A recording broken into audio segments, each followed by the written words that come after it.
Okay, so thanks for coming, everybody. Welcome to the front, Montpelier's premier member-managed cooperative gallery. And I think you're all familiar with the front, so we can sort of jump right in. The title, New Memory Landscapes and Machine Ghosts, that was a tough one to come up with. The work's all related, but it took me a long time to find the sort of wrapper for it. New memory refers to adding physical memory to a computer, which I used to do back in the day pretty frequently. Landscapes. And then the three: landscapes, ghosts, and machines.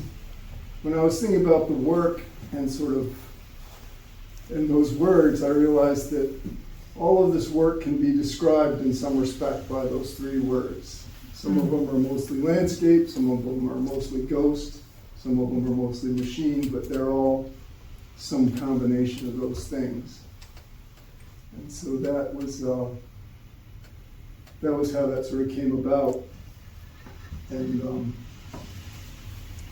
what I'm going to do is step through roughly chronologically, because I discovered along the way when I try to do it thematically, it starts going around in circles.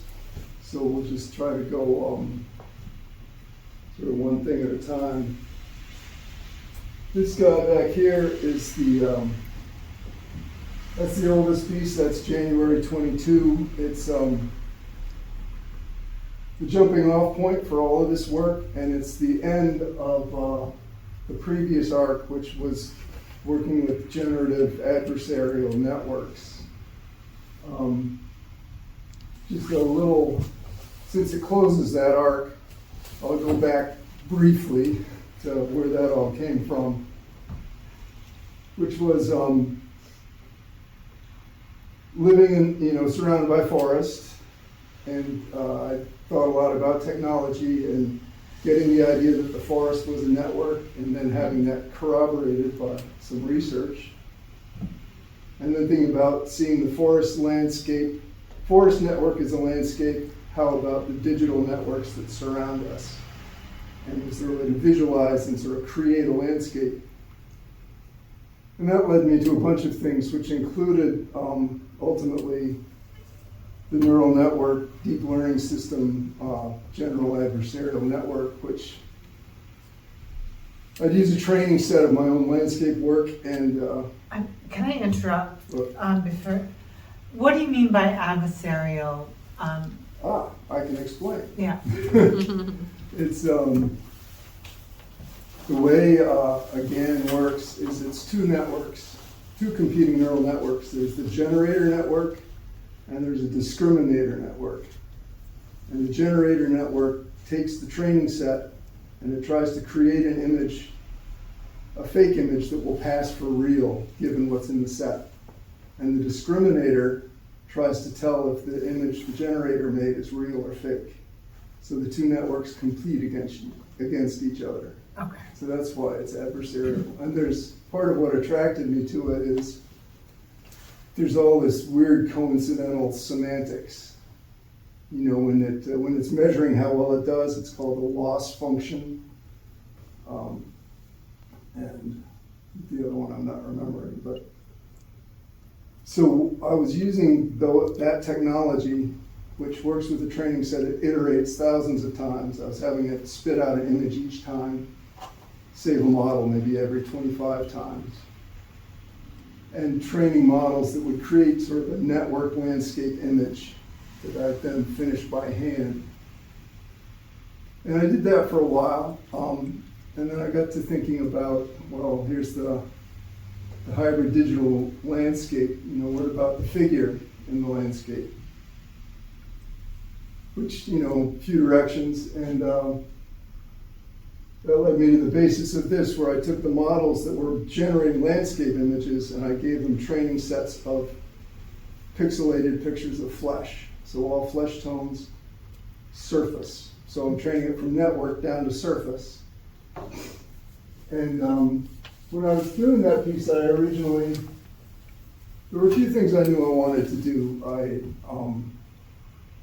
I wanted to use binary coding. You know, when you press a keyboard, it makes a series of zeros and ones, and that makes the letters that you see. So I knew I wanted to do that. I had it in mind to sort of film editing and video editing. So that's kind of like keyframes in video editing with the strip below. It's kind of like a soundtrack.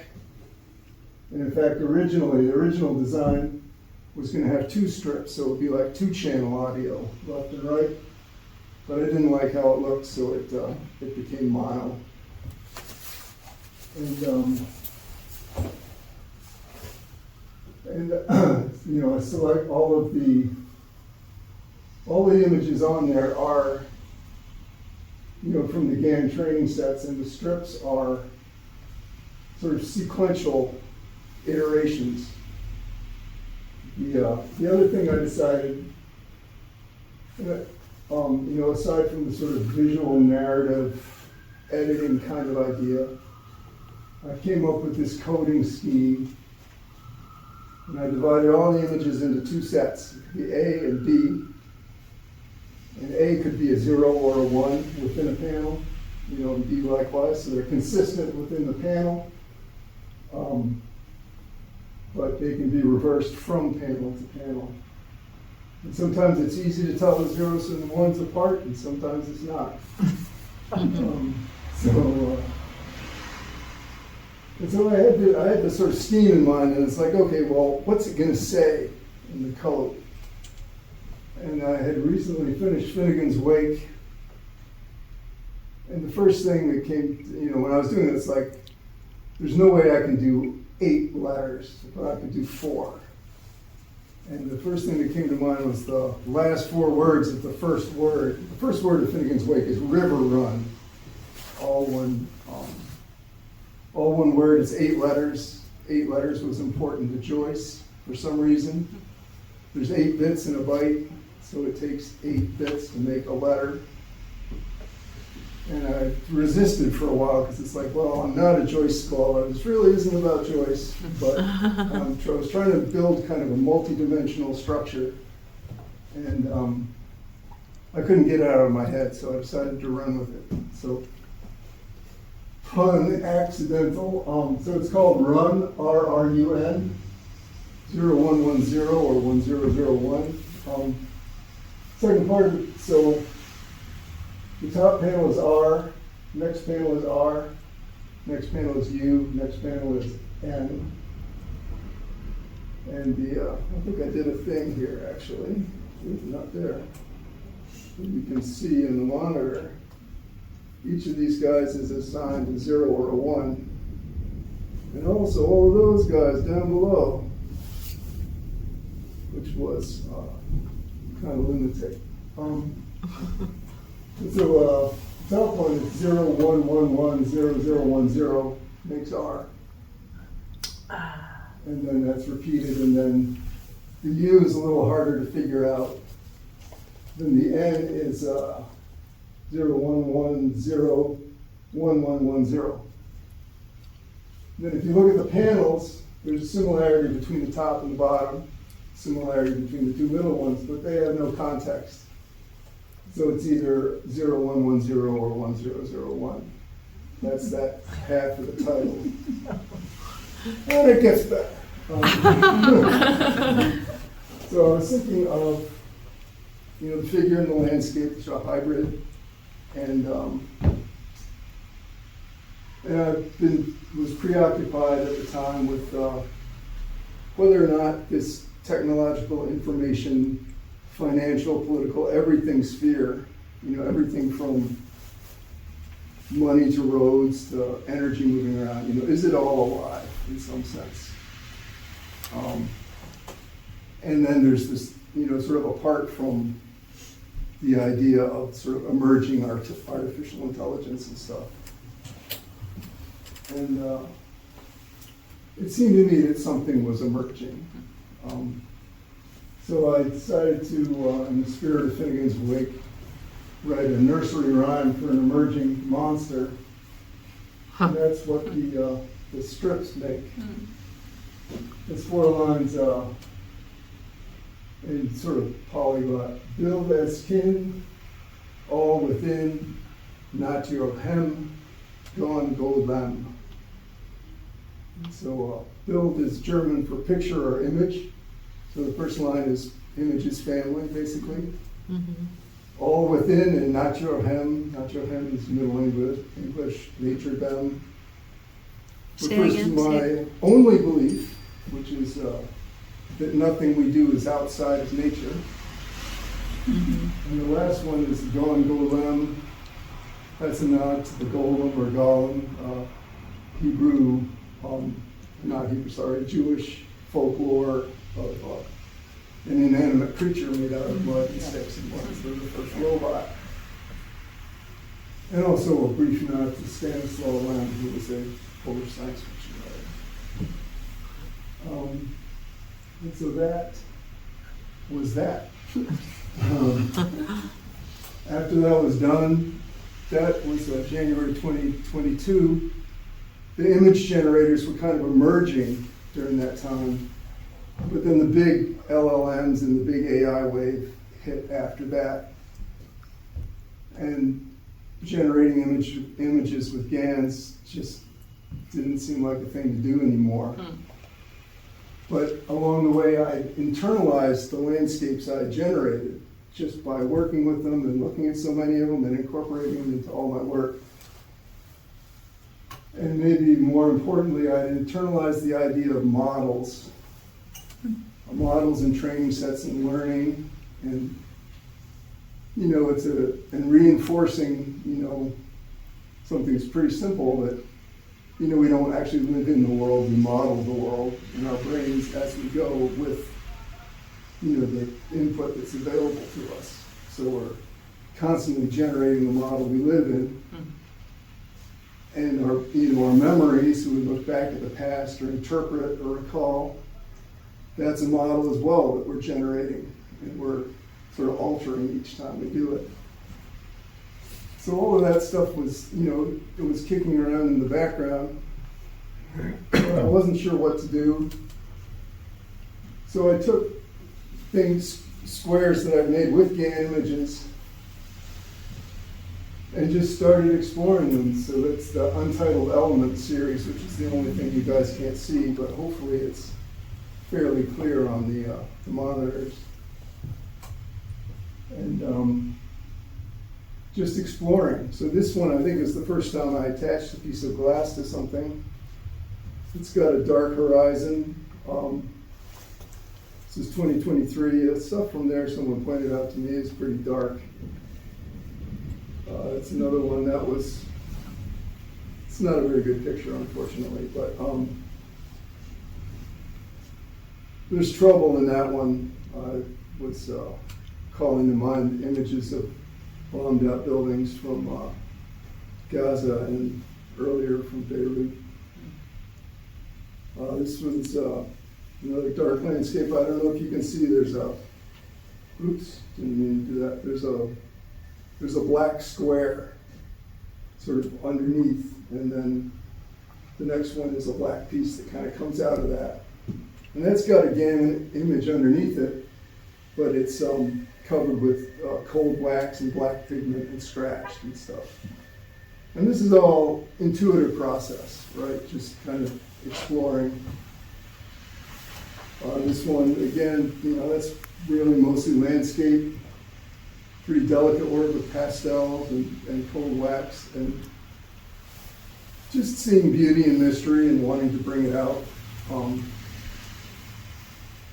this one is actually kind of thought out and speaks directly to the one in the back. I hadn't done any painting in a long time, and I had actually taken a course in Renaissance techniques where our first assignment was an apple. So I thought, I'll do that again.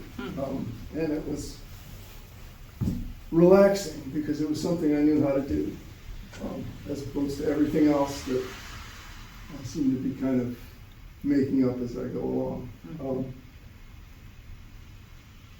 And this has got a bunch of elements in it. It's got a GAN image underneath. It's got a layer of glass beads.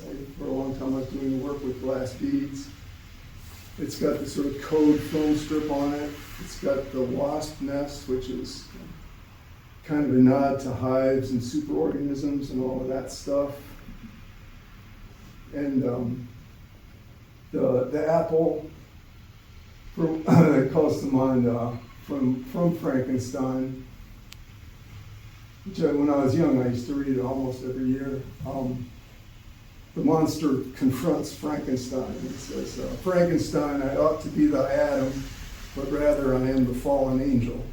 And so that kind of brought the apple to mind. And then sort of it occurred to me, well, if there's a created being, where does religion fit in? And so just kind of playing around with that stuff.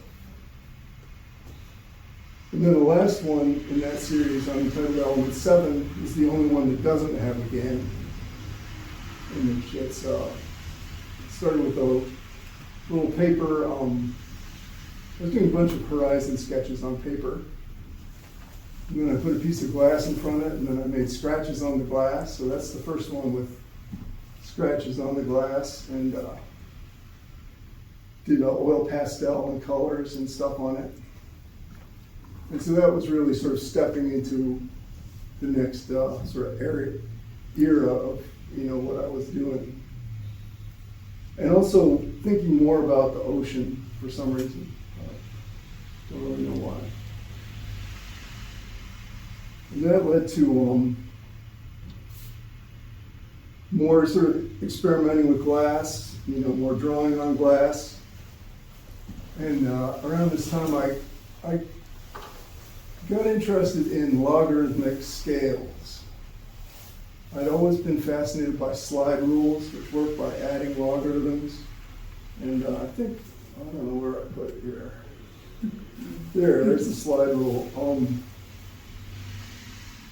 For those of you who may not know, a logarithmic scale is very distinctive. It's got, here's the 1, and then there's a big distance to 2, smaller distance to 3 and 4, and it all gets closer and closer as you get up to 8, 9, and 10. And I've got this one set up to multiply by 2, so the one's on 2 lines up with 4, 4 lines up with 8. Slide rule is an analog calculator, so it's bringing an idea of analog calculation into where I'd always been thinking about digital calculation before. So all of this is like going on in the background.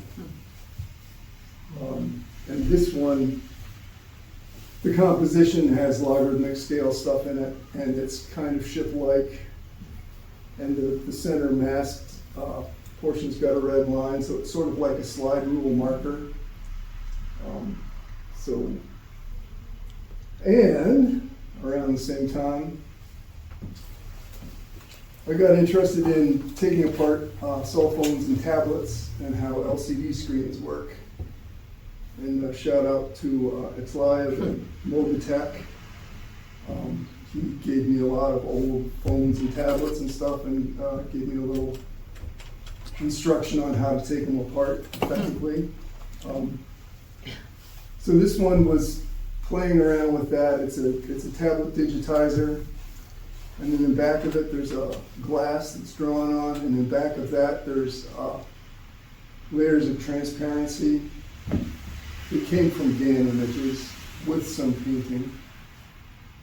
There's layers of plexiglass. The whole thing is screwed together. So that's the first time where I'm taking this sort of model idea and actually kind of building a model.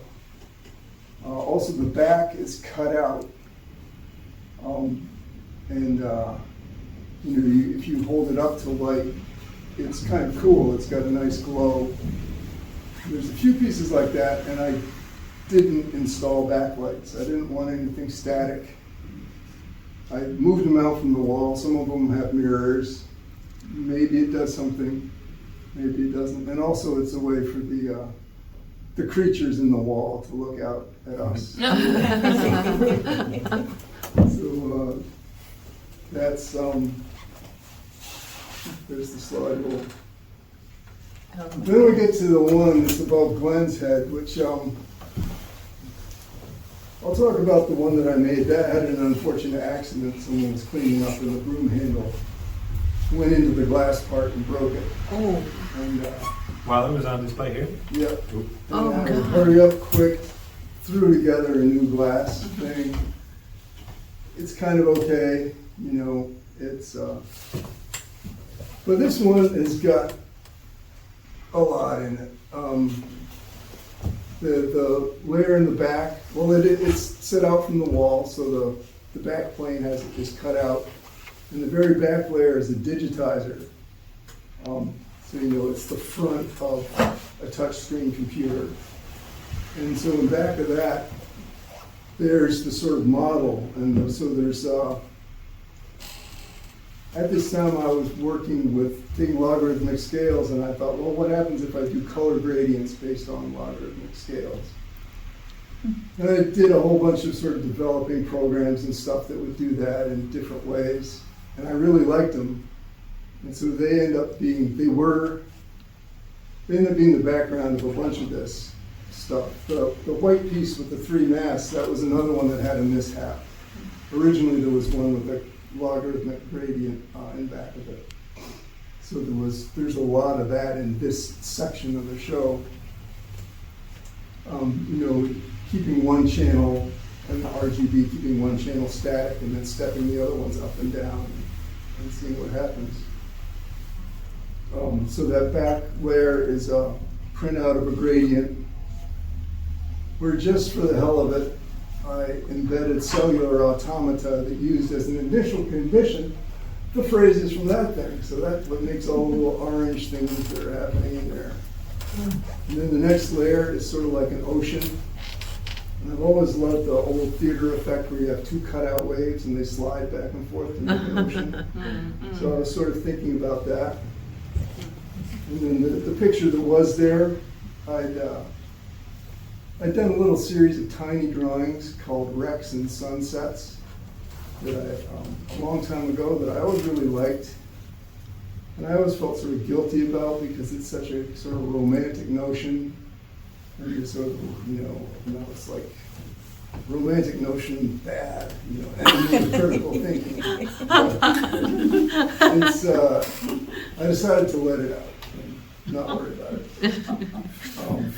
So there's Wrecks and Sunsets, and that's sort of a memory, nostalgia thing. And, you know, I think I forgot when I was talking about the title of the show, the Google Images saying, you have a new memory. Oh, My phone all the time. You know, it's like, so there's a little bit of that in there too. So yeah, that one took a long time. It's built like a model. There's a zillion little screws. I learned CAD and had the acrylic pieces fabricated at a CNC place, and it was slightly lunatic, but not as lunatic as the big one. And then the next one, you know, it's just more exploration. There's a logarithmic gradient. A glass drawing with black and mirror paint, and another glass drawing with different shapes. In the glass drawings, they're always, well, sometimes it's code, sometimes it's landscape, sometimes it's creatures, sometimes it's structures. But it's always like something happening, and it's in a, you know, a smaller dimension, and it's maybe sort of a half-hidden dimension. So this is like just stuff that's going on that we don't really see or understand. That's always happening everywhere. So that's kind of what I have in mind doing those. This one's another, you know, exploration. It's got layers of LCD screen parts. There it is at an angle. You know, when you take apart an LCD screen, it's got all these layers of mylar and sort of Fresnel lenses. They're really cool. And then a backlight plane and then a mirror. And this one is also cut out in the back. Does cool stuff with backlight. This one again, it's same thing. It's a little tablet backlight. The little orange things on the bottom are LEDs. You can actually take a battery and one by one they'll light up. The circuit traces got destroyed when I took it apart. But there's the ocean again, and just continuing to. I've always had a fondness for the ocean. My dad loved sailing ships. He sailed. I know a lot about the 19th century sailing technology. So it's always been a place of beauty and relaxation for me. But sort of like any kind of landscape or romantic notion, it's got its dark side. That was those beautiful ships were exploitative technology and a miserable experience for people who worked on them. The laboring folks, and certainly the people who were transported against their will. And that takes us to sort of a new, not a thematic jump, but sort of a chronological jump, well, both actually, to the sort of ghost portion, which is all the stereograms back there. And I guess there is definitely a 19th century connection in a lot of this stuff between Frankenstein and here. This is Lady Curzon. We have a stereogram library from my family that we held on to, and they're organized in sort of book-like boxes, and they're really wild. You look at them through the viewer, which has your right eye. It's two images next to each other. Your eyes put them together and create a 3D image that can be very effective when it's well done. And we have one that's Japan, a tour of Japan, a tour of Egypt, a tour of China, a tour of India, and so on.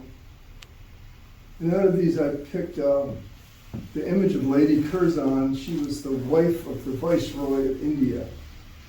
And she was a very glamorous sort of celebrity person, an American heiress. In this image, she has a sort of amazingly elegant embroidered dress, which I scanned the images, edited them, removed some information, added some color, printed them on transparency, layered them, put them behind glass, and drew on glass and put them behind glass, and that's how those things are constructed. And she also reminds me, my grandmother died when my dad was 10 or 12, but she was a glamorous figure, and she used to draw sketches of ladies in ball gowns that we'd see like inside books and stuff that she left. And so this made me think of her. So there's a little bit, there's a personal ghost and the ghost of the British Empire. Oh, that's her, that's backlit. The next one is also Lady Curzon, this time in her garden, superimposed with one from the China series, which is an opium smoker in an opium den, oblivious to the world. And I put these two together because the opium trade, to a large extent, built the British Empire, and certainly the British India, East India Company, and the British control of India, and also American shipping and banking and a lot of stuff in Boston, where I'm from, and my grandmother's family came directly from that. And so that's historical. And this is that one backlit. The other thing I was thinking about with these things is, it had been sort of a running joke with myself about how my work is impossible to photograph because there's so much glass and reflections and everything. And so how do you make it really impossible to photograph? Well, you make it so you have to look through a stereo view to actually experience the work. It works great, man. So, the last one there is, that is an abstract drawing that I made into a stereogram, just So you put it in the viewer and you see what happens. Your brain does what it does. And those are the first and only 4 I've made. I'd like to think that maybe I'll get good enough that I could like draw freehand and somehow construct something that's going to work in a stereo. And that takes us from the ghost to the ghost landscape.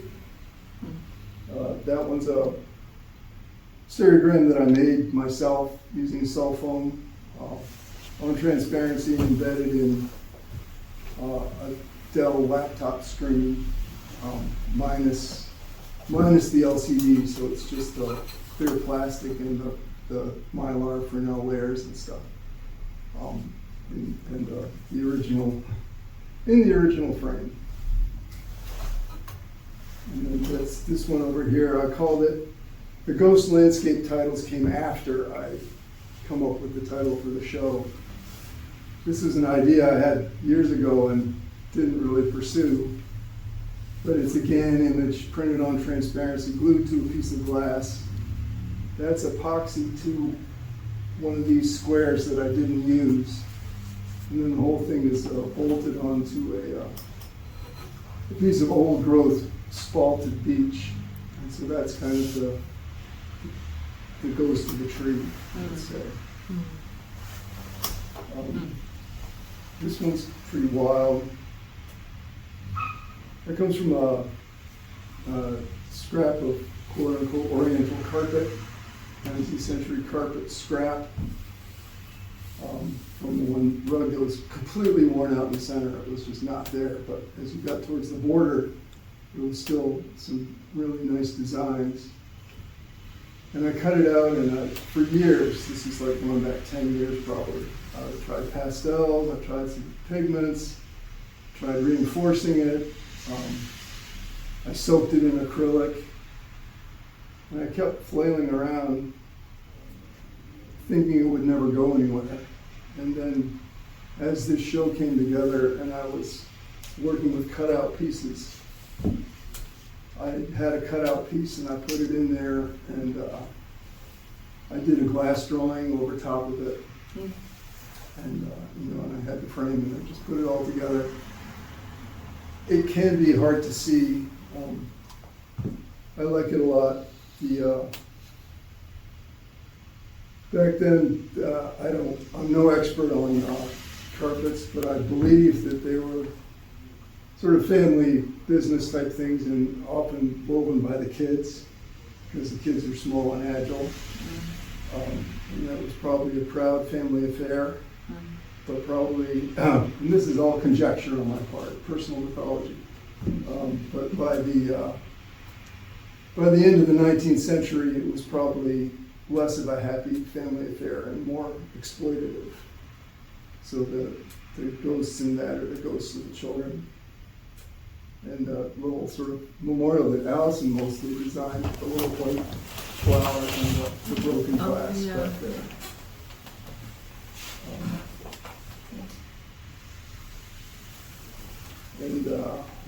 And this brings us mercifully close to the end of the first part. They're not, the second part is short.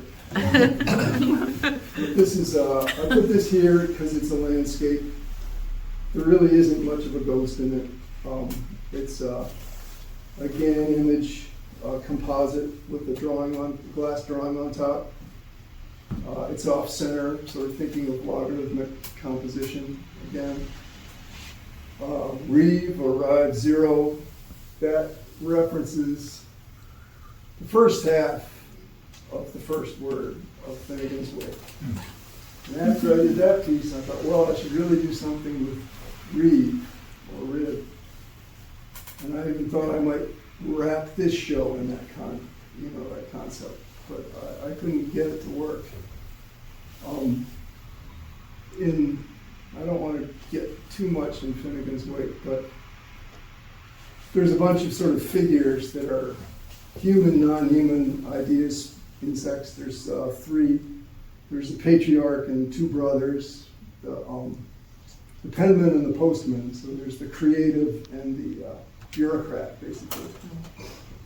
And then there's the I guess you'd say, feminine figure who's the mother in the family thing, who is also the river. The river Liffey, specifically, I think. But anyway, the book ends, it's a beautiful soliloquy where she's coming down to the estuary and hears the gulls and smells the salt. And she knows that her time as a river is at an end. And then I don't know how familiar you guys are with the book, but it begins where it ends. So it was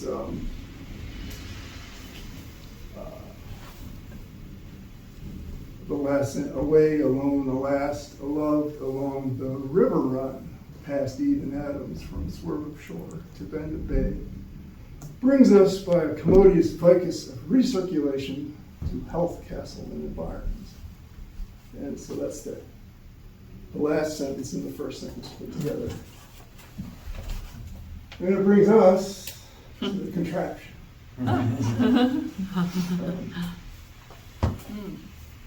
Which is an encoder, decoder, projector.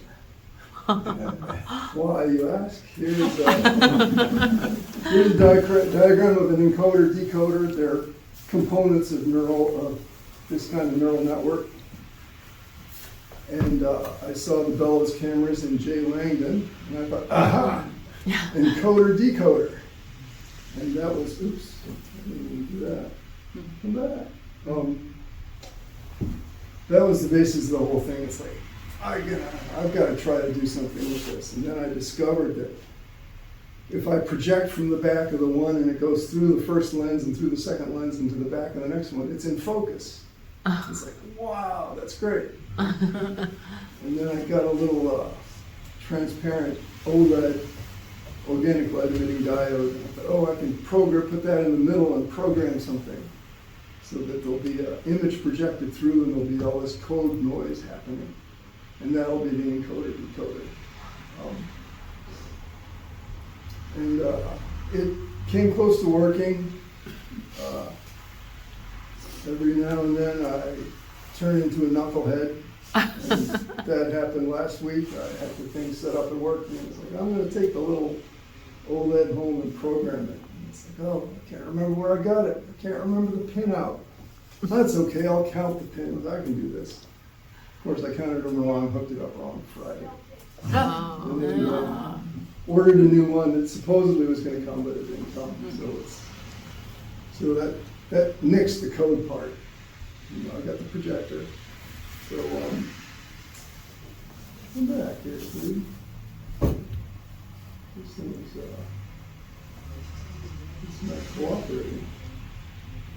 It's got some kind of little thing I don't understand. There we go. That's closer up. There's the OLED screen and the two camera lenses. I still think it's fun. Let me go back one. Yeah, and that one you can see there's a third camera. The screen in the back of the first camera is a screen from an iPad I took apart, and I got a controller that controlled it. And the thing I learned is when you take the screen out of the iPad, it throws a lot of light out backwards. So I thought, that's cool. I'll put an image there and project on the wall. And I had an extra camera because Allison knew I was interested in these cameras, so I picked up a couple and then she gave me a couple. So I ended up with a bunch of cameras. And then the image to project, I took the opium smoker and settled him into our woods with the sun breaking. So there he is at home. And the original idea for the other image was going to be probably still with motion provided by the part I broke. So it's like, okay, now what am I going to do?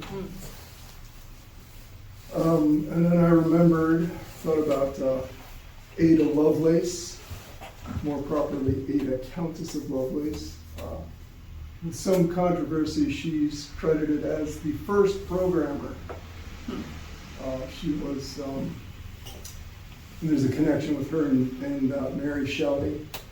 Mary Shelley wrote Frankenstein sort of famously after a gathering at Lord Byron's. Ada Lovelace was Byron's daughter, mathematical wizard, and this guy, Charles Babbage, he invented a thing called the difference engine that was a calculator, and he also invented the analytical engine, which was a mechanical computer, but no one ever built it.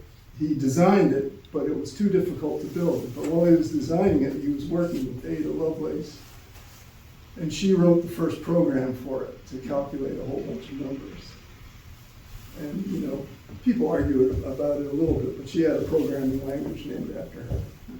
So I thought, oh, well, there's this thing in operation, sort of.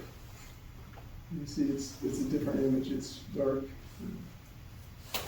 I took the Wikipedia images of Ada, put them into a training set, and ran a bunch of GAN iterations. It's the first ones I've done in years. And this is an example. It makes a 3-minute movie, so that's what plays. It shows very faintly on the front camera if the lights are all out. And this is an example of sort of what it looks like there. The images are line drawings and illustrations and pictures of paintings. And so as a training set, they remain abstract. The figure does not emerge. But I figured that's okay because, and so Ada is here as code and abstraction. That's it. Do you have the video of the animation? I do. It's 3 minutes long. It doesn't loop, It does move. so you don't have to show the whole 3 minutes. Well, Or just I have it. maybe It play looks it while like we're that. Cool. Oh, yeah, wow. So yeah, it's got some cool stuff going on. It's kind of So distracting. that's what you see on the other side of the Right. cameras. So yeah.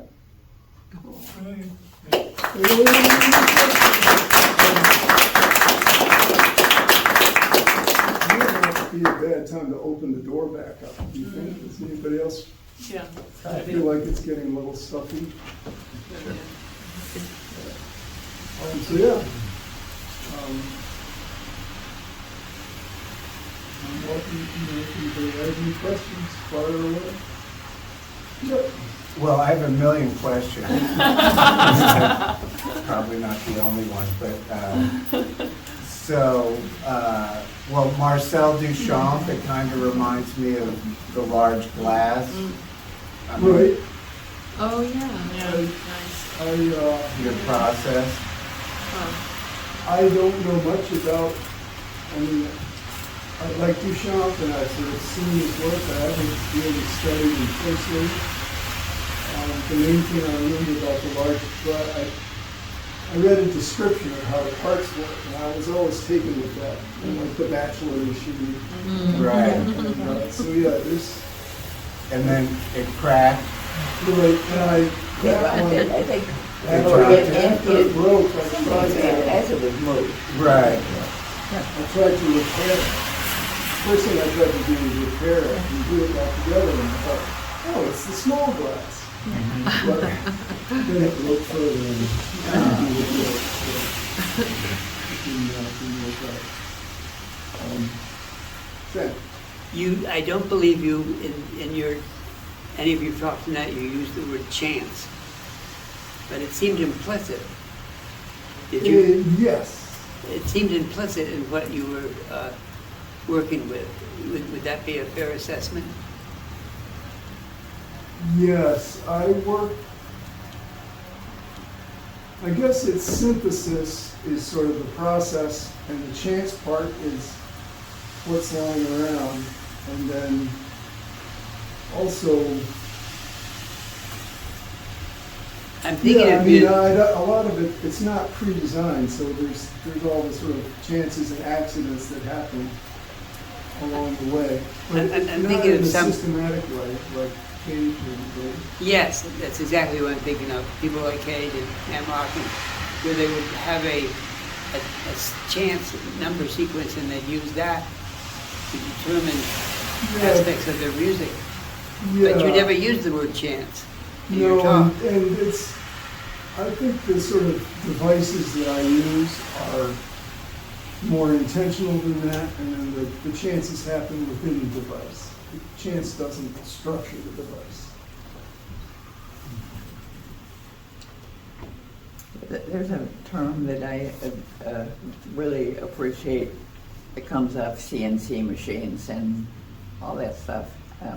It's called preferential adjustments. Ah. Well, there you go. I'm new to it, so Yeah. I don't know that term. I just barely got a piece of open source software to work and send it away again. But that's a good, it's fun how technical semantics, will inform stuff and bleed over. Yep. And a lot of things get, I can't think of a term, re-enlivened. That's not really a term, but they, just using current language kind of ignites stuff from old days. Right. I really like that. Yeah. Cool. What? I'm trying to form this question. I don't think it's formed, but I'm going to start talking.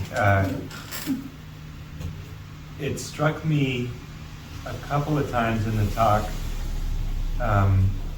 that there were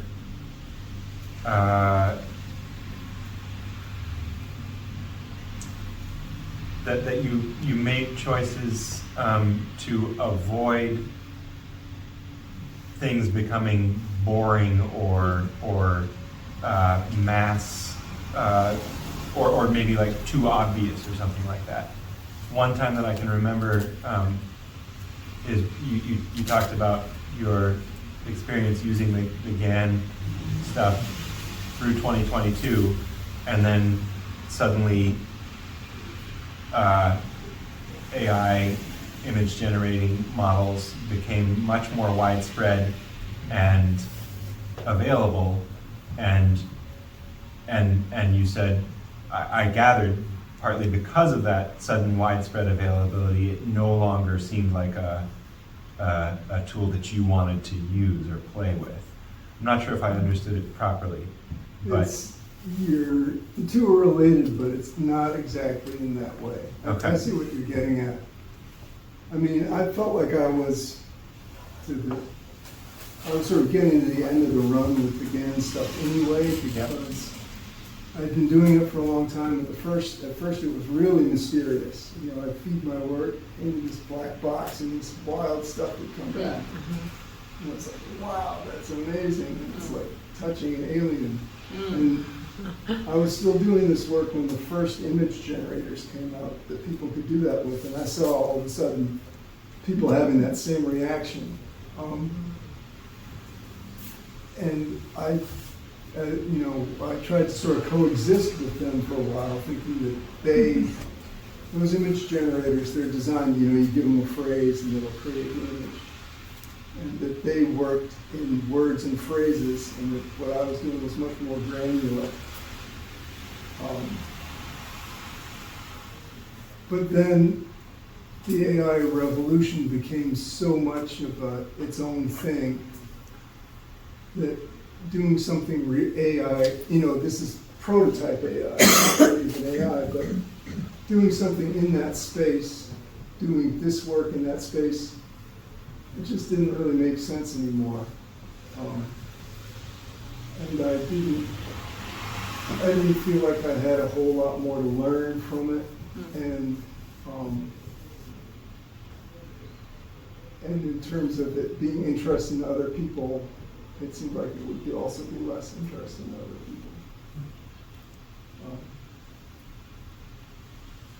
So yeah, I didn't just keep out cranking out, and it had gotten a lot easier. I used to spend a lot of time working on them individually. And then I got more into just taking them as they came and selecting them and sequencing them. But yeah, I just had a strong sense it was time to move on, and that I not make it look like I was trying to comment on or contribute to that space. Though we might get there eventually. That Yeah, answered the whole question? as much of it as I have. But I have another sort of question while I'm talking. Jumping off of Sam's question about the idea of chance and chance as an element in the work. And to me, rather than chance exactly, sometimes it feels as though, this is actually sort of a question about my own work, so forgive me, but it feels as though you are collaborating with non-human actors, and so it's not chance exactly that is providing the extra element that's not coming directly from you, but it's a mysterious outside of yourself actor. How does that resonate with you? That, yeah, totally. And I mean, and in terms of that actor having agency beyond randomness, you know, the GAN had that. And then working with the tablet parts and stuff, that's accident and discovery. And then I think maybe what I'm trying to build is the thing that has agency.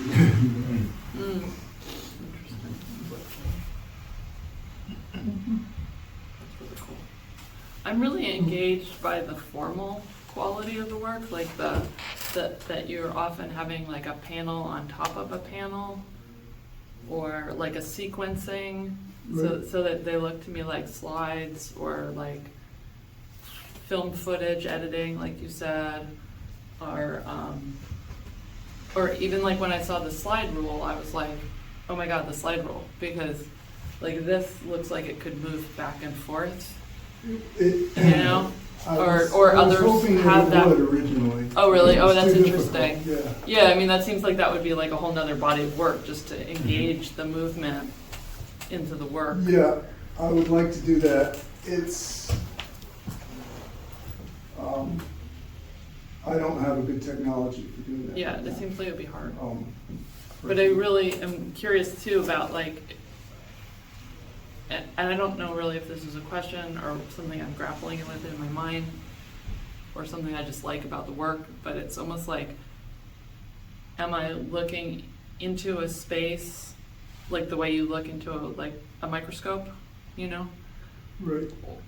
Like another micro world that we can't access, you know? Or like, it was interesting though to hear you say like something is looking out at us, you know?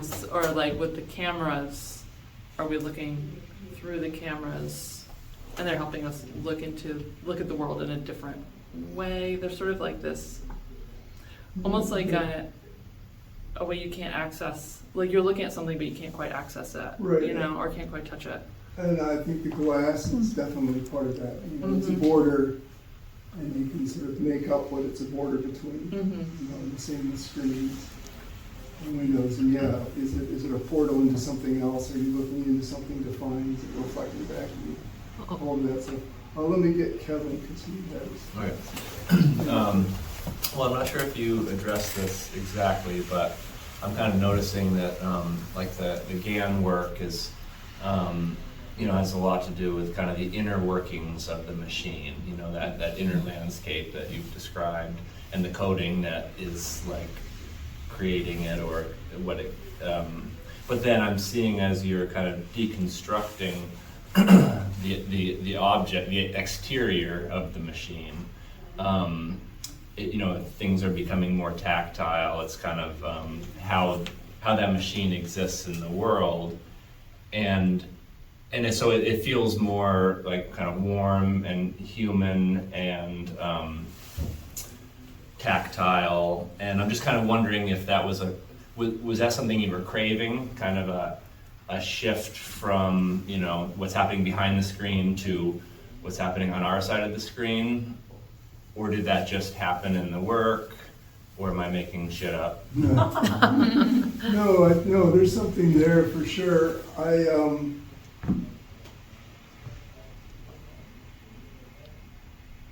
I definitely wanted to incorporate analog stuff with digital, and with this sort of hybrid technological natural, machine human. I wanted to get just get more analog in that equation. And yes, I did want to be more, just setting about building a physical model and assembling parts. It's just, that's going to be more tactile and more. And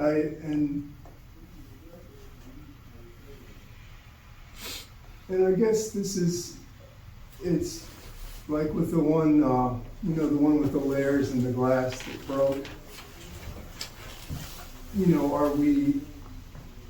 That's almost a self-portrait model thing. It's like, it's not at all clear that it's a human or a machine that is, or it's certainly not all of either that's behind it. So maybe I'm leaning more human in my old age, I don't know. Well, it's also interesting too, because I think that with the AI stuff and the neural networks, it feels to me very like future focused. But then within these deconstructions and with the kind of nautical history and the stereograms, there's also a nostalgia. So it kind of feels like there's this tension of being, looking forward and then also in the rear view mirror too. Yeah, and that took me by surprise a little bit, the extent that so much of this was looking backward. And I think it's just a personal thing. It's been I'm often baffled by my trajectory through life, so I found myself looking back saying, well, what happened or what was really going on, and kind of reevaluating. And so the idea of models and learning sort of fit right into that. Training. And so it was, and I guess that is part of the sort of humanizing thing, because I'm taking the sort of model idea and applying it to personal/human experience versus sort of going out into a lot of times I'm looking for intersections and going out into the undefined space in between them. And at this point, it's more like I took what I found and brought it back and, pointed it in different directions. I lost it. Yeah, I lost it. It's okay. Sorry. No. I'm Just a technical question. What do you etch the glass with? Yeah. I started with the Dremel tool with the little diamond bit, and then Atelier next door put me onto a little battery-powered one. So they call them, I think they have a number of names. One of them is IC breaker, because they also have little saw things and use them to saw apart chips if you're taking stuff apart.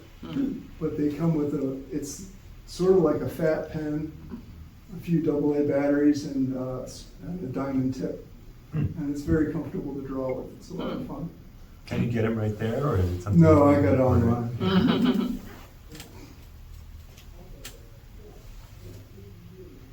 Oh, Chip. Well, I don't know what this question is exactly, but you mentioned the sensory experience is sort of manufactured from the info you're taking in. It's not real. Well, it's right. Or what did you say? Or something like that. And I'm just curious, like, when you sort of got onto that and, how much that is a part of things or something. A long time ago, I guess. I mean, the idea that we are, we don't comprehend the real world. We don't experience most of it. These lights are blinking at 60, on and off 60 times a second. An insect can see it, we can't see it.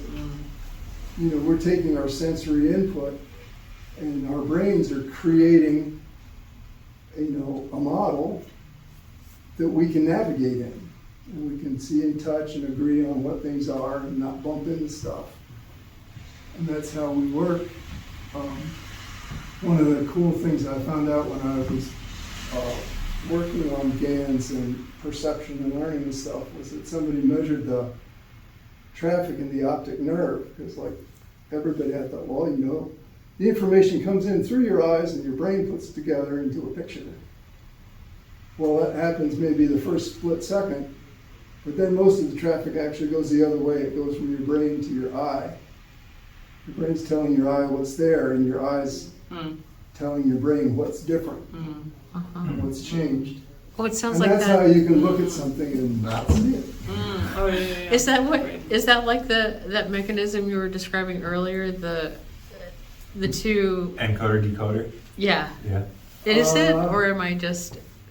In terms of reality, I don't know. The neural nets were based on perception and sort of how neurons work and trying to simulate that. Yeah. In terms of chemistry, I mean, is a nerve signal a code? I don't know how any of that works. Maybe some people do. These are. I mean, your idea is really interesting. I mean, that idea is really interesting, but I also would say there's got to be an argument that goes something like, this is how we function, therefore it's true. I mean, it works. Well, For reality. it's we experience what we experience. I mean, it doesn't. What I'm saying doesn't make our experience any less real, but it is. It's not the whole story. It's partial. Yeah, Right. It's what we take in and construct to get along, and the models can be altered and damaged and broken and all kinds of stuff. And anyway, it's an idea that I had sort of accepted a long time ago and kind of took for granted, and then working with the actual deep learning models kind of brought it back into the front and reinforced it. On March. So, Ned, well, a lot of this was over my head, but I did read once when our daughter was born, excuse me, that infants, when they look around, for some reason, they see it upside down. You ever heard that? Oh. There's some X that happens, Oh. and then they do, I think, what you're talking about. I think you're right, because the Yep. and the lens, the camera, those camera lenses there, they project upside down. I think that's right. I think our lenses lenses often do that. I think our lenses make the upside down image in the retina, And you and then learn. the brain flips it. Yeah. Correct. Yeah. That's. Someone did an experiment. Bizarre. I don't remember her name, but there was a scientist who deliberately wore lenses that that reversed that process that's going on in our head all the time, so that everything she saw, she perceived upside down, and she wore it long enough that her brain rewired itself Oh. so that it no longer appeared to be upside down to her. Oh. Oh, wow, that sounds dangerous. But it's true that we are all currently, our brains are interpreting an upside down image on our retina Okay, I do remember hearing into that. somewhere. right side up. Yeah. That's wild. Well, also, I mean, what you're talking about is, I mean, like, when I've taught drawing, you have to teach that sort of idea all the time, because when people are learning to draw, they're taking a thought of what they think they see and trying to draw it, and not really looking at what they actually see. Right. So like that phenomenon of, like, you come home and you don't notice that your husband shaved his beard, because your brain is just generating the idea of what you saw before, and you're not actually looking at what's actually in front of your face of a person without a beard. You're generating an image of a person with a beard. So It's fun it's stuff. very topical to making art. I have that experience with that. I have a cochlear implant, and this ear is gone, but guess what? You know, I hear from it. So, but it would took a long time of training where I maybe heard the word buzz, and in fact it wasn't. It was but. And there just was training over and over and over where just the usual thing, the habit, and then just saying, no, not quite so fast now, just slow down a little bit, and it's interesting. You know, and if the little feathers aren't working quite right, well, we do other things, and it's amazing, yeah.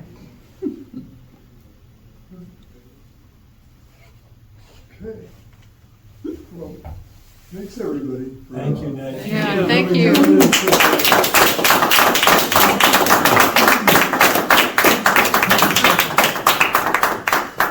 Thanks for all the thought-provoking questions. Yeah, It gave us a lot to think about. The whole thing. Oh, look at that, Whoa, that's rainbow. pretty.